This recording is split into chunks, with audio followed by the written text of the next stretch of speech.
It was pouring rain that night, the kind that drowns out reason and makes every shadow feel alive. From behind the locked door, I heard my wife's muffled moans, low and urgent, nothing like the voice she used with me. At the same moment, the wine I had just swallowed burned my throat like fire, not warmth, pain. My vision blurred as my legs gave out. I collapsed to the floor, and that's when I saw him, my son, standing silently in the hallway, phone in hand, his eyes empty, cold, like I was already gone. No panic, no surprise, just calculation. As the darkness closed in, I heard my wife's voice clearly, sharp and impatient. "Hurry up, finish it. Don't let him live through tonight." In that moment, I understood this wasn't betrayal. It was a plan, and I was never meant to survive it. If you believe family can be the most dangerous enemy, if you've ever trusted the wrong people, subscribe to this channel now. These stories are real, and the truth always comes out. My day started like any other. I handled morning calls, checked the numbers, fixed a routing mistake that could have cost us a contract, and stayed late because that's what I've always done. When you're the man people count on, leaving early feels like quitting. By the time I got home, Danielle had already eaten. The plates were rinsed, the kitchen looked clean, but it had that cold, finished feeling, like I was walking into someone else's routine. Jaden sat on the couch with his phone, feet on the coffee table. "You're late," he said, not even looking up. Danielle leaned against the counter and smiled without warmth. "He always is," she said. "Work is his real family." I let it slide. I'd gotten good at letting things slide. Less noise meant fewer fights. Fewer fights meant fewer days where the whole house felt like a courtroom. At the table, Danielle placed a folder beside my plate like it was nothing. "I need you to sign these," she said. "Insurance updates. Just standard stuff." Jaden finally glanced at me, then at the folder, like he was checking the time. "Just sign it," he added. "It's not complicated." I stared at the papers without opening them. "I'll look later," I said. Danielle's lips tightened for half a second, then relaxed again. "Tonight would be better," she replied. "While you're clear-headed." That line sat wrong. I wasn't drunk. I wasn't confused. But she said it like I was. I ate slowly. Jaden kept tapping his phone, replying to somebody every few minutes. Danielle poured me a glass of red wine and set it down with a soft clink. "Drink," she said. "You've been tense." I took a sip because refusing would have turned into a whole thing. The wine hit my throat like heat. Not warmth. Heat. A sharp burn that made my eyes water. I coughed once, then twice. My stomach rolled. The room shifted, like the floor decided it didn't want to hold me anymore.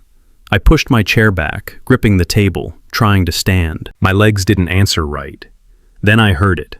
A door upstairs, closed, locked. And through it, Danielle's voice, low and breathy, mixed with a sound that didn't belong in my house.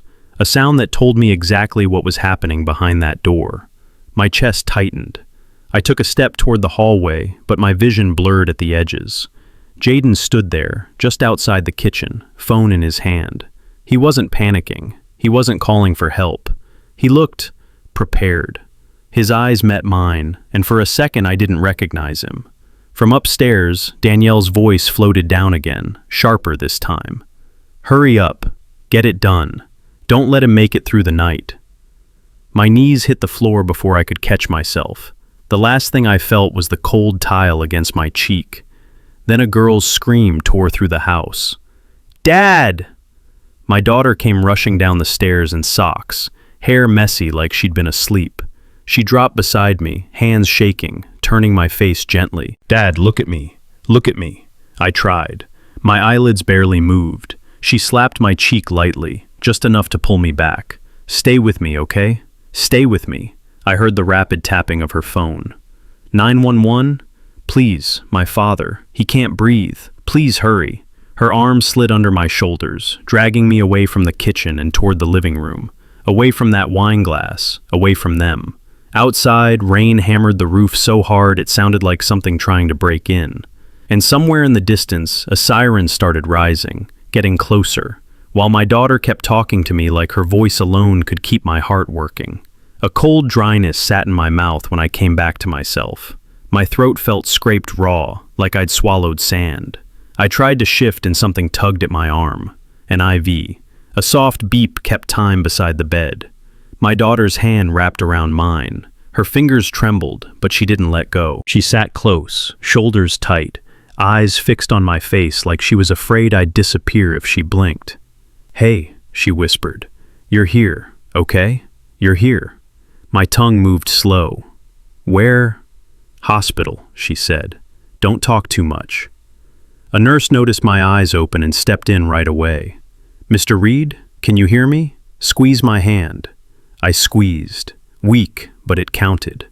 A doctor came in a minute later, a man in his 40s with tired eyes and a voice that stayed calm on purpose.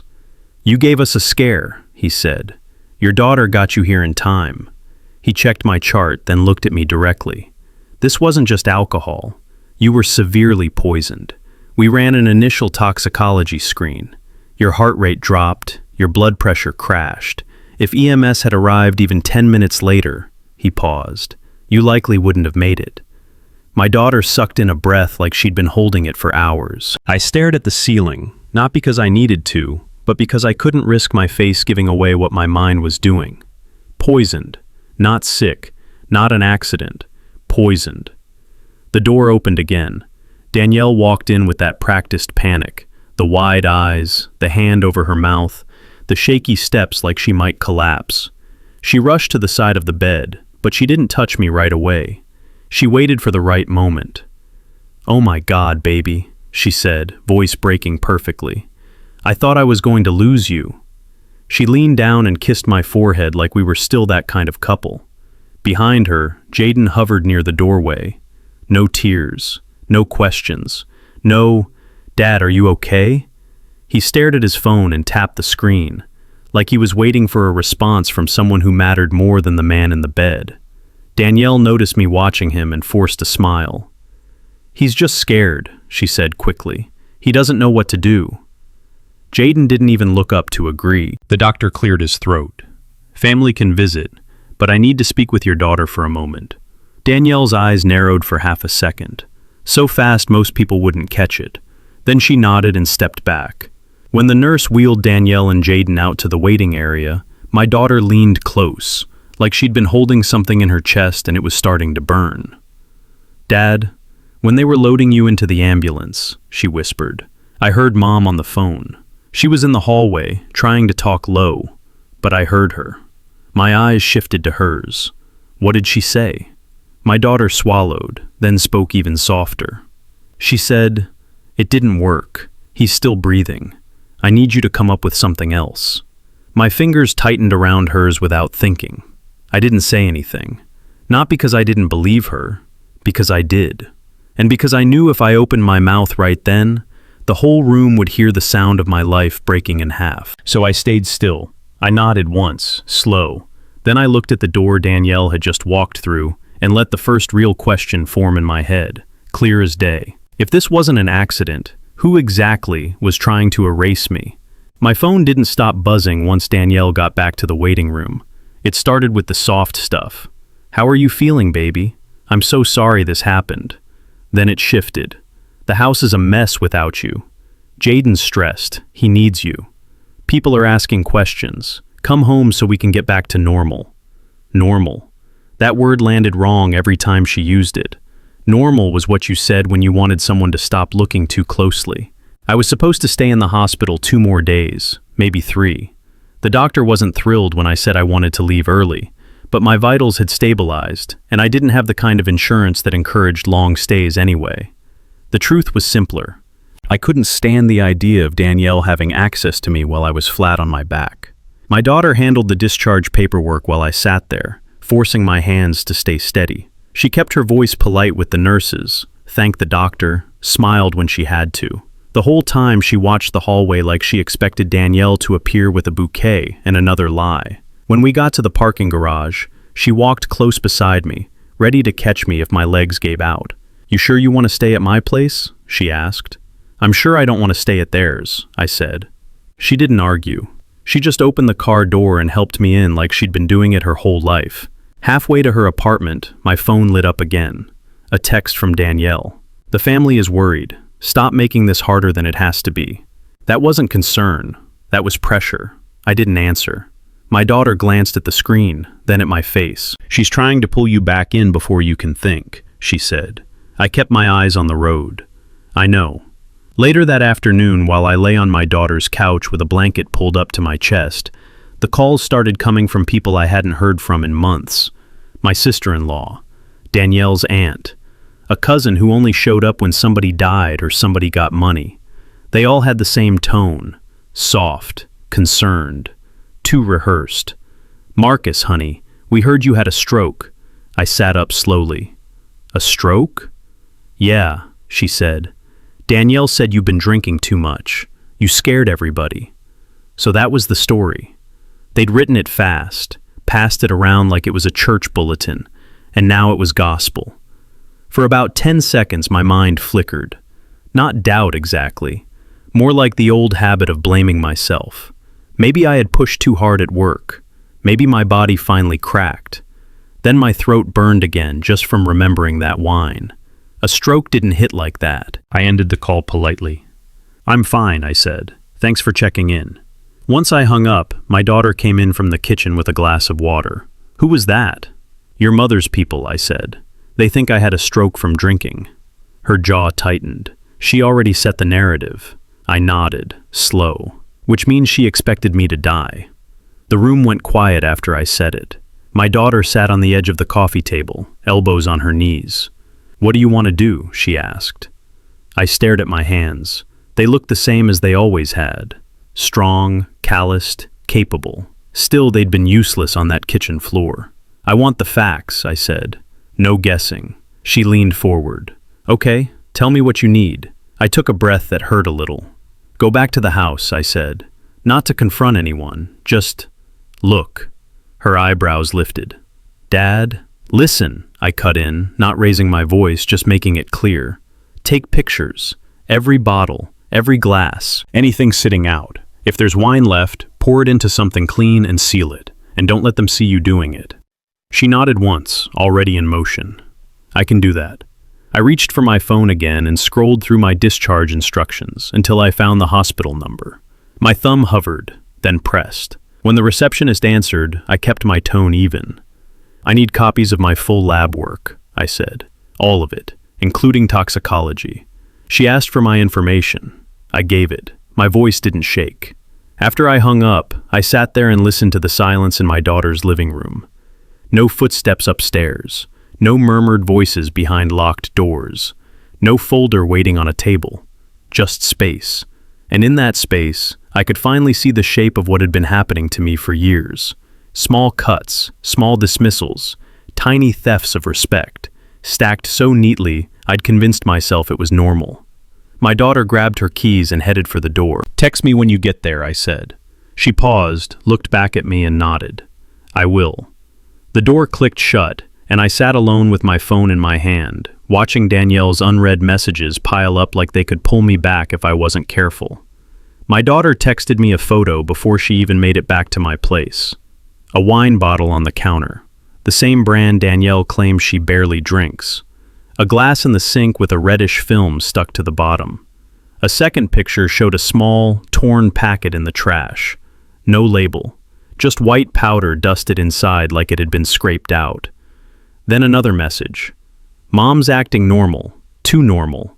Jaden's upstairs. I'm grabbing what I can and leaving." I stared at the screen until my eyes watered. Not from emotion, but from the ache in my throat that still hadn't gone away. An hour later, I needed my work laptop, some files, and my passport. I couldn't keep managing from my daughter's couch, and I couldn't let Danielle control what I had access to.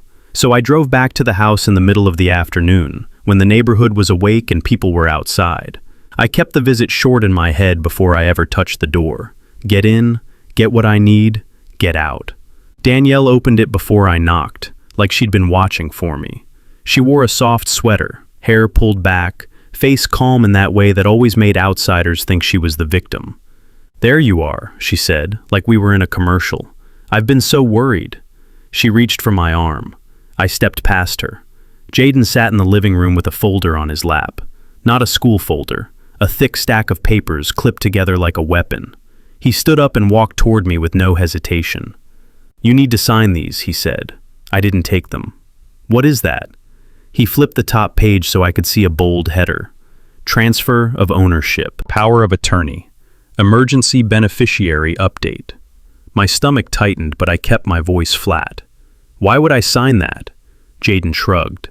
Because you almost died. If something happens, everything should go to Mom. It's just being responsible. Danielle hovered behind him, hands folded, looking at me like I was the one being unreasonable.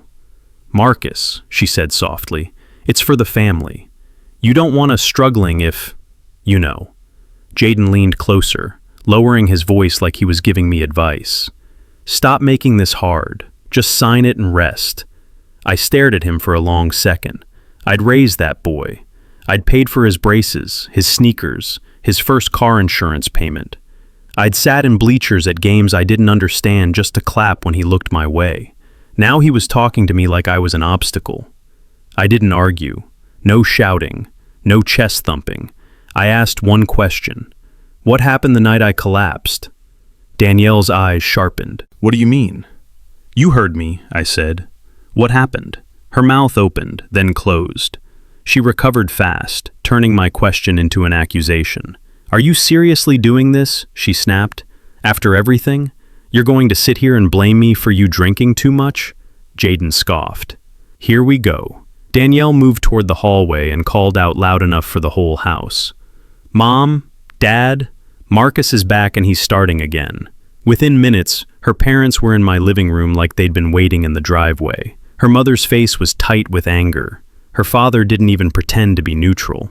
What is wrong with you? Her mother demanded. You nearly died and all you can do is accuse your wife? Her father pointed at me. You're embarrassing this family. You know how people talk. You want everyone thinking Danielle tried to hurt you? I looked at all three of them and felt something shift inside me, something quiet and final. They weren't scared. They weren't confused. They were offended. Offended that I might refuse to play my role. I nodded once.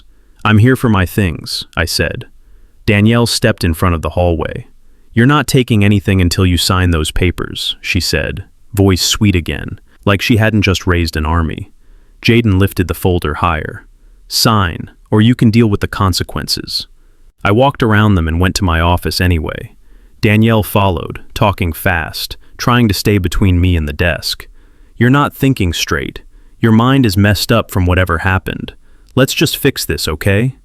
I grabbed my laptop bag, a folder with contract notes, and the small lockbox where I kept my passport. My hands stayed steady.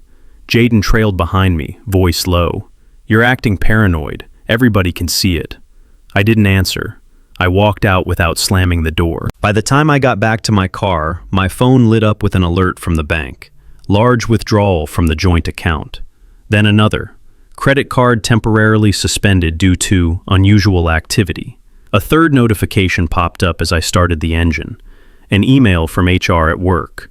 Subject line. Concern regarding your well-being.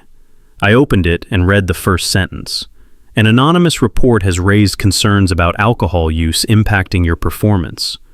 My hand tightened on the steering wheel until my knuckles hurt. Danielle hadn't just tried to control me at home.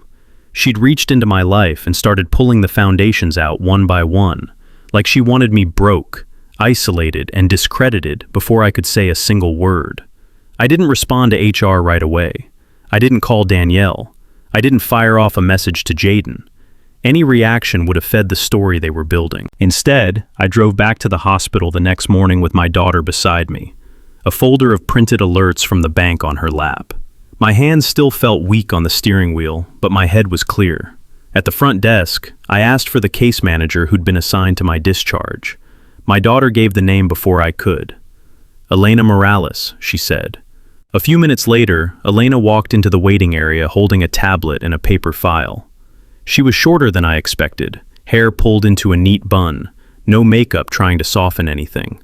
She looked like someone who had spent years watching people lie in rooms full of beeping machines. She shook my hand firmly. Marcus Reed, she said. How are you feeling? Like I got hit by a truck, I answered. She gave a small nod, like she appreciated honesty. That tracks. We sat in a small office off the hallway. Elena closed the door, then leaned forward with her elbows on the desk.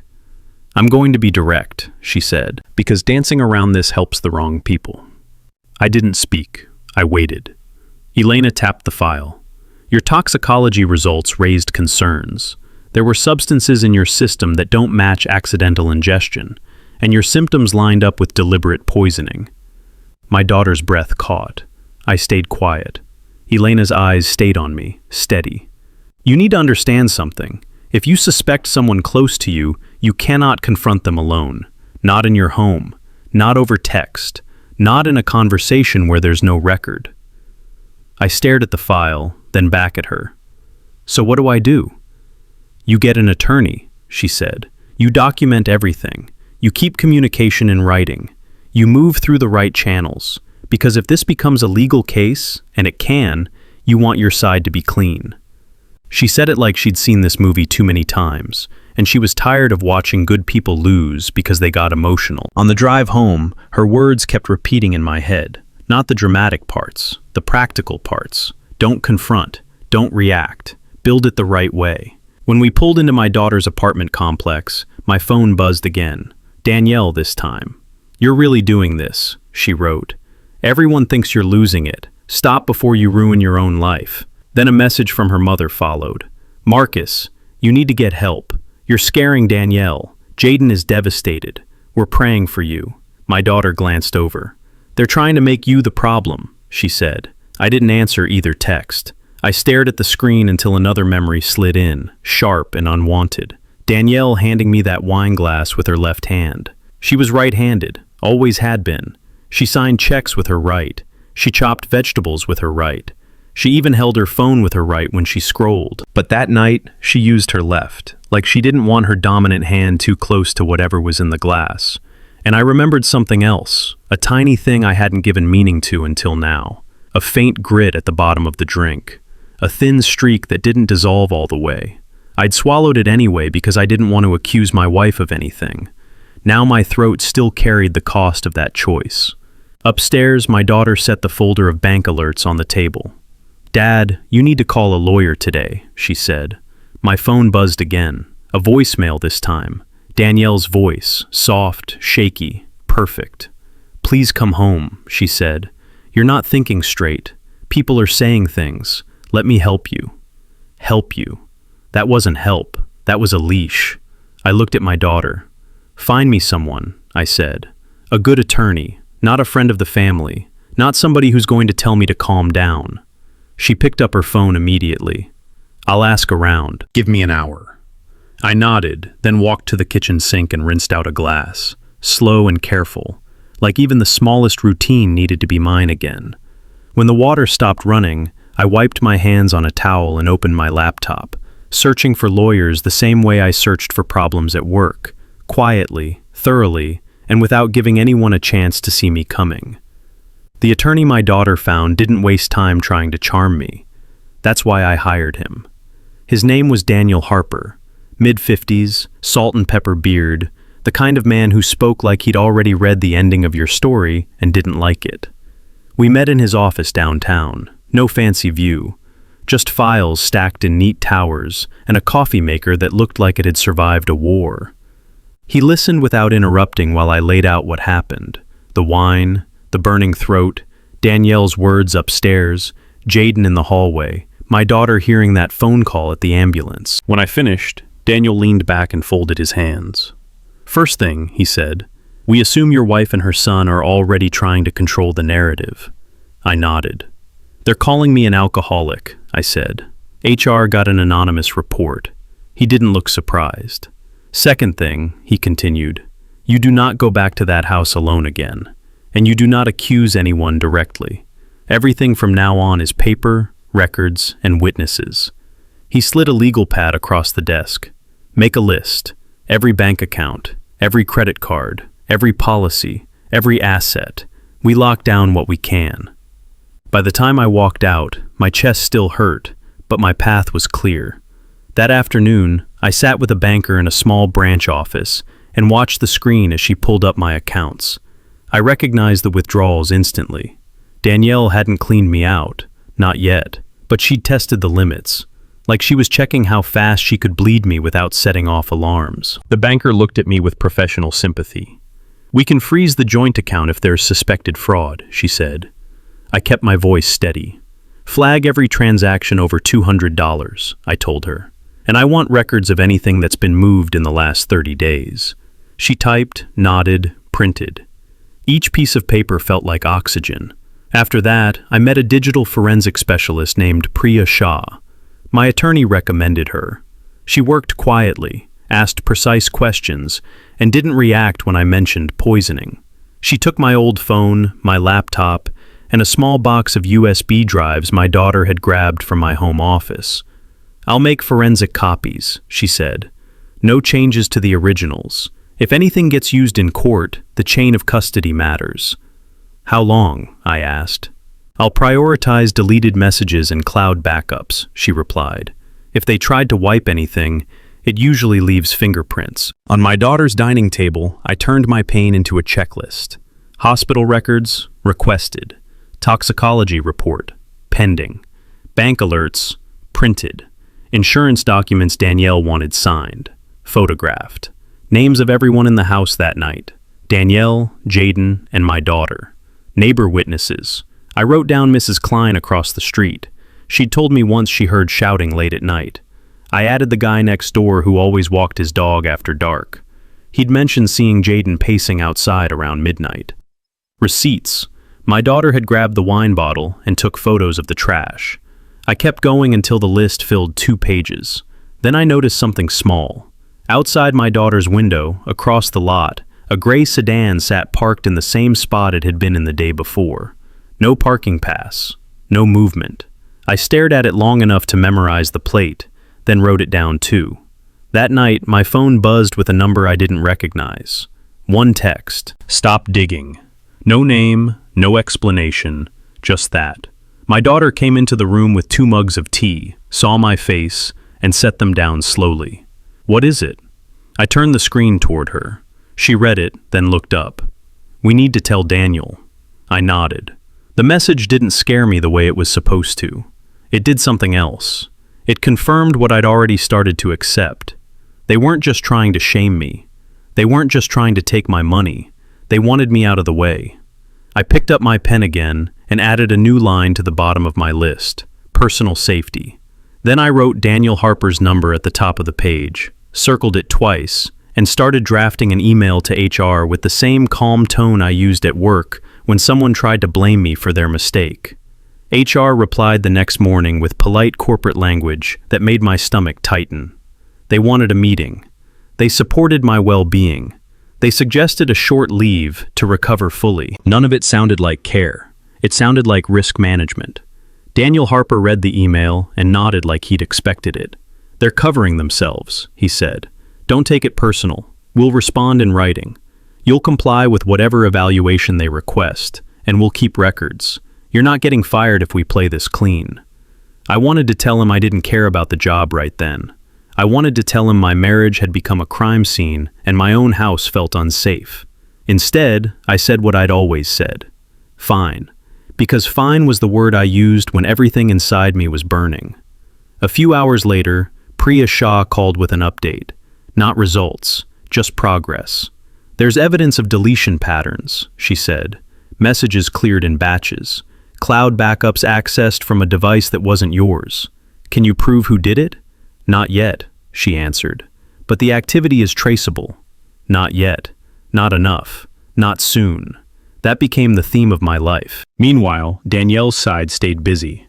I learned through a cousin that she'd been telling people I was unstable, that I'd fallen apart after work stress, that I'd scared her, that she was praying for me while I refused help. Jaden apparently started dropping hints too, posts on social media about toxic fathers and breaking generational trauma, comments from friends praising him for being brave. Brave. He hadn't been brave when he watched me choke on my kitchen floor. My daughter kept checking on me like I was a patient again. She'd walk into the room and study my face. "You eating?" she'd ask. "Yeah," I'd lie. "Sleeping?" "Some." She didn't argue, just left protein bars on the counter and made sure my medication stayed lined up by the sink. Even with her there, Loneliness hit different when it came from betrayal. A city could be packed with people and still feel empty if the people who knew your name were the ones trying to erase you. Then, on a Wednesday afternoon, my phone rang. Unknown number. I answered anyway. A woman's voice, clipped and official. "Mr. Marcus Reed? This is Officer Daniels. I'm calling to inform you that an emergency protective order has been filed against you." My lungs stopped working for a second. "What?" "Your wife has requested a temporary order based on allegations of domestic violence and threats," she continued. "You are to have no contact with Danielle Reed and Jaden Reed. You are not to return to the residence until further notice." I sat down hard at my daughter's kitchen table. "That's a lie," I said, my voice low. "I haven't touched them." "Sir, you'll have a chance to address it at the hearing," the officer replied, already moving to the next line in her script.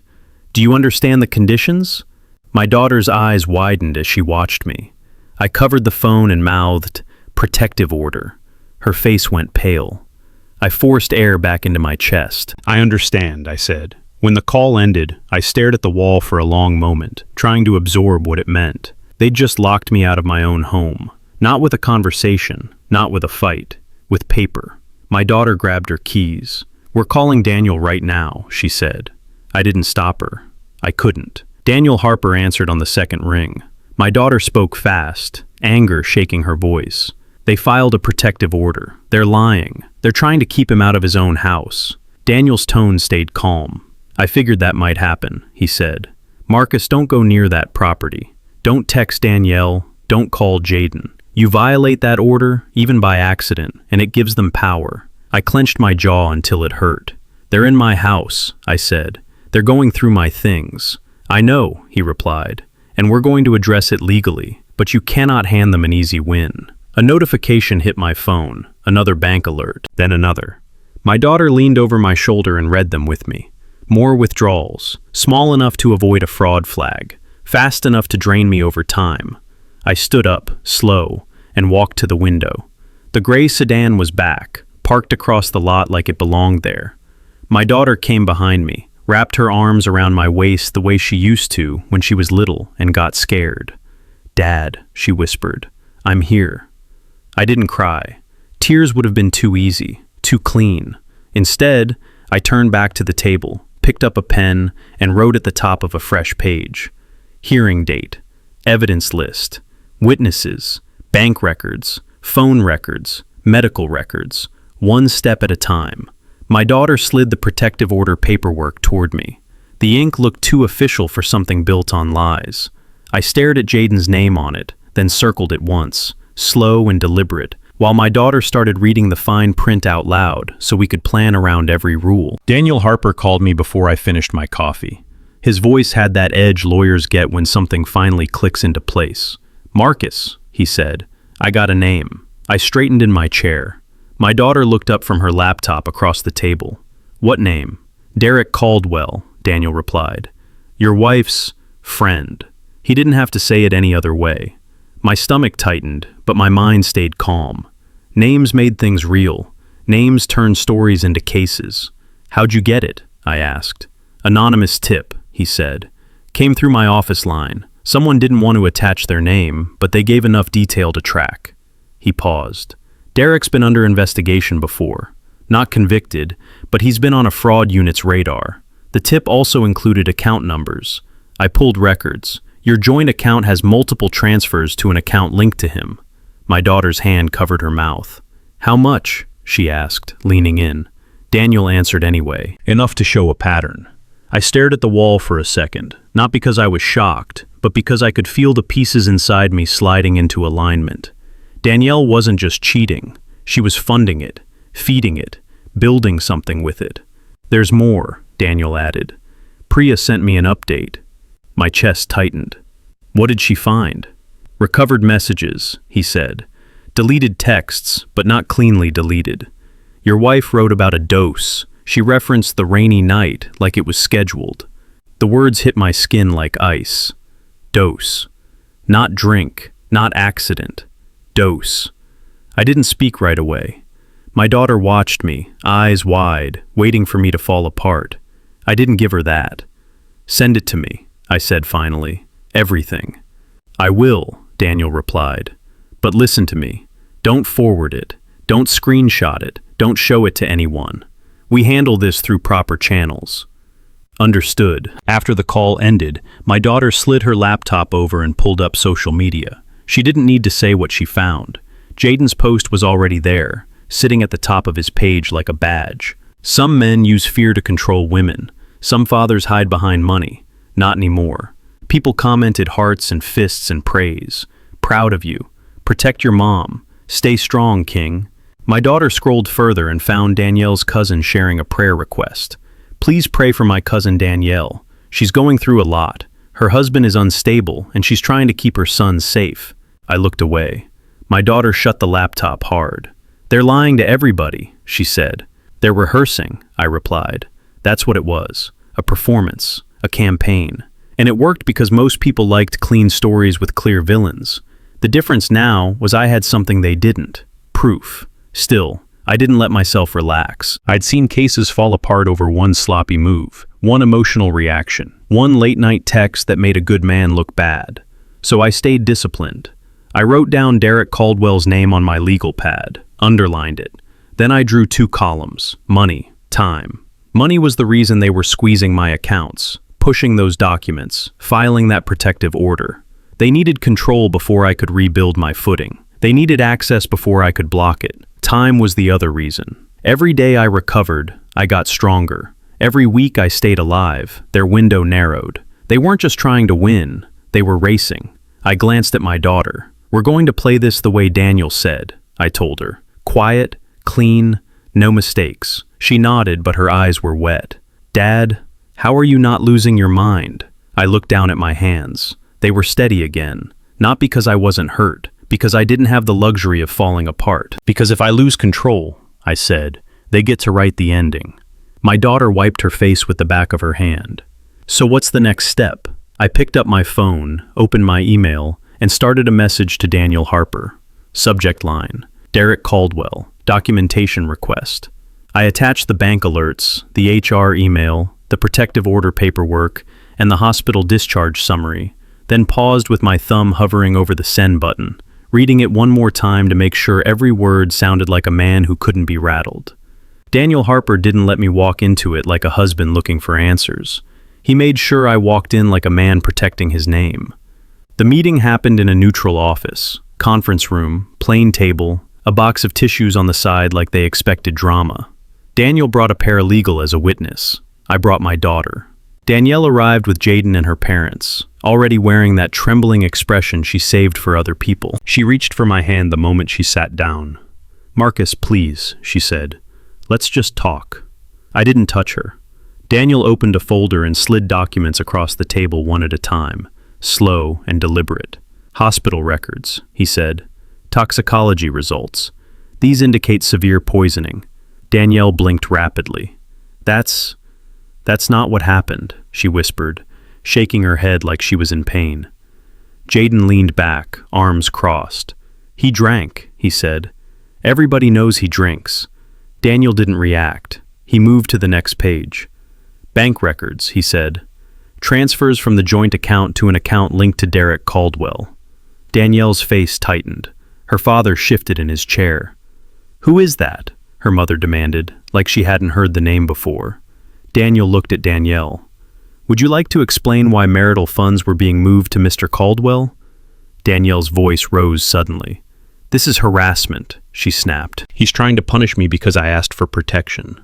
Jaden pulled out a piece of paper and slapped it on the table. We have proof he's unstable, he said. He's been evaluated. Daniel glanced at it once and slid it back. This document is not from a licensed provider, he said. It's not admissible, and it doesn't erase what's in front of you. Danielle's mouth opened, then shut. That's when the door behind her opened, and a man walked in like he owned the room. Tall, well-dressed, smiling. Derek Caldwell. He looked at Danielle first, then at me, and gave a small laugh through his nose like I was a problem that had taken too long to die. This is getting messy, he said. My daughter stiffened beside me. Jaden's eyes stayed on Derek like he was watching a coach walk onto the field. Daniel Harper didn't blink. He simply turned his laptop around and played a recovered message thread.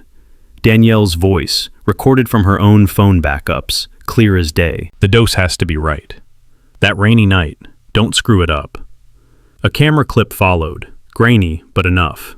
Danielle and Jaden in the kitchen, talking fast, mentioning next time and the car. Danielle's mother made a sound like she'd been punched. Her father stood halfway up. Danielle, what is this? Danielle's eyes snapped toward Derek. You said it was safe, she hissed. Derek's smile disappeared. Jaden stood up fully now, fists tight. This is fake, he shouted. He set us up. Danielle closed the folder. No, he said. You set yourselves up.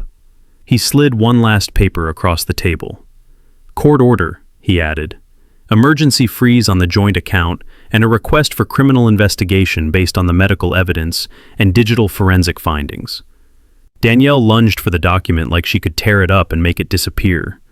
Daniel pulled it back out of reach. The room erupted, Danielle yelling, her mother crying, Jaden cursing, Derek arguing with Daniel like he could negotiate reality. I didn't raise my voice once.